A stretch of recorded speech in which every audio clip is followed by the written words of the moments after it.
to Brown Professionalism. Today we will be discussing, should students take a gap year between college if colleges go online for the fall? For those that don't know, a gap year is a popular term for students who take time off to work or travel between their high school graduation and college.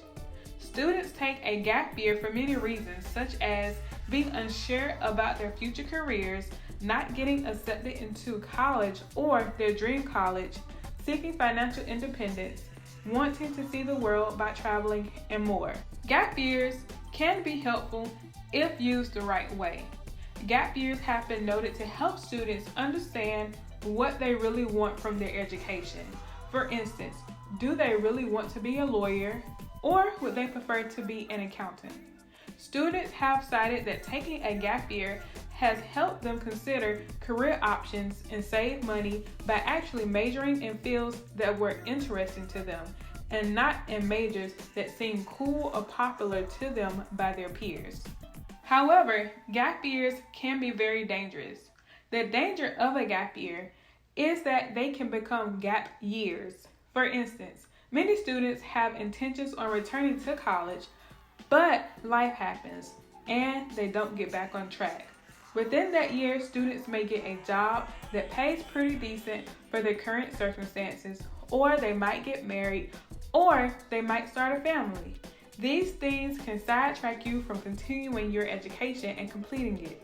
So why a gap year in 2020? A lot of students and parents are asking if taking a gap year is a good idea, since many schools are considering going online for the fall semester.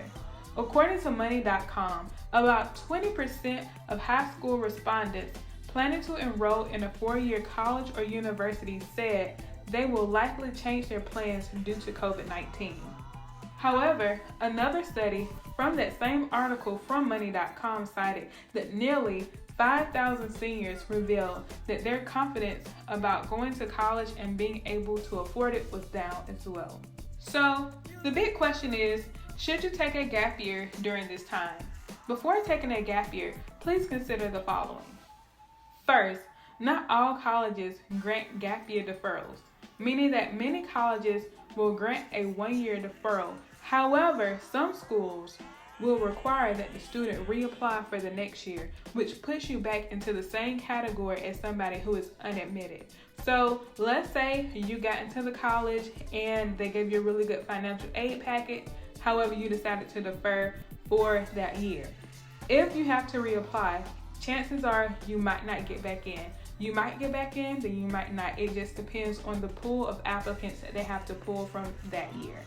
Number 2, financial aid packages may change if you defer enrollment. According to Money.com, some schools hold scholarships and financial aid for deferred students, but policies vary, so make sure that you ask your financial aid counselor before deferring. However, it is important to note that even if a college guarantees the same merit scholarships for the next year, need-based is usually recalculated annually according to the FAFSA. Meaning that if you have a high need-based scholarship or grant, it is always a possibility that you might get less than you received this year. Also, as mentioned previously, if they have a lot of people coming into that college that have high need, and you are also high need with financial aid, then you have more people into that pool, which can lessen the amount of financial aid that you will get. Number 3, earning college credit while taking a gap year can be a waste of time. If you're thinking about enrolling at a nearby community college while waiting for a residential campus to get back to normal, you might want to reconsider. While some colleges will allow you to take 2 or 3 classes at a community college, most colleges will require you to reapply as a transfer student when you're actually trying to enroll at the residential campus. So this can potentially hurt you because reapplying as a transfer student will affect your financial aid award as well as your access to financial resources on that campus. In addition, some colleges do not take some community college classes. Number 4, consider the opportunities you will have and the value of those opportunities. Most students take a gap year to work and travel. However, with COVID-19, working and traveling has become uncertain. The CDC recommends that everyone stay at home as much as possible, and you should not travel if it is seen as non-essential. In addition, more than 30 million people are out of work due to COVID-19. As a high school graduate, you will not only be competing with people who might just have a high school diploma, but you will also be competing with people who have a 4-year degree as well as advanced degrees who are seeking employment during this time. These individuals are seeking employment because they might have lost their jobs and they need some type of income to come in to pay their bills.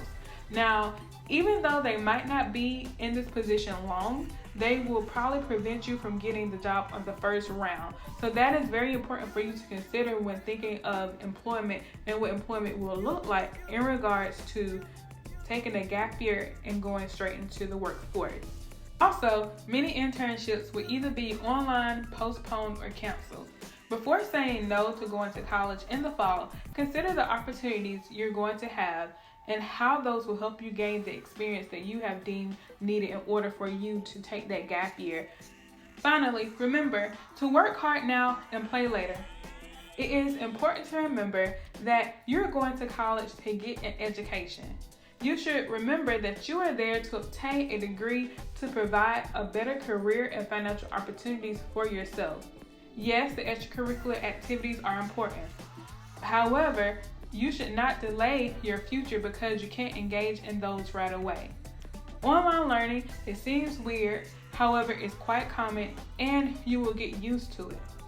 According to Best Colleges Online, about 25% of all college students have taken at least one online class within their tenure in college. So my advice would be for you to jump in and start your future right away and enroll in college in the fall, especially if you are unsure and you don't have solid plans about your future. For more tips and for more information, please visit this channel every Monday and Wednesday for new content. Thank you for watching. Like, share, and subscribe.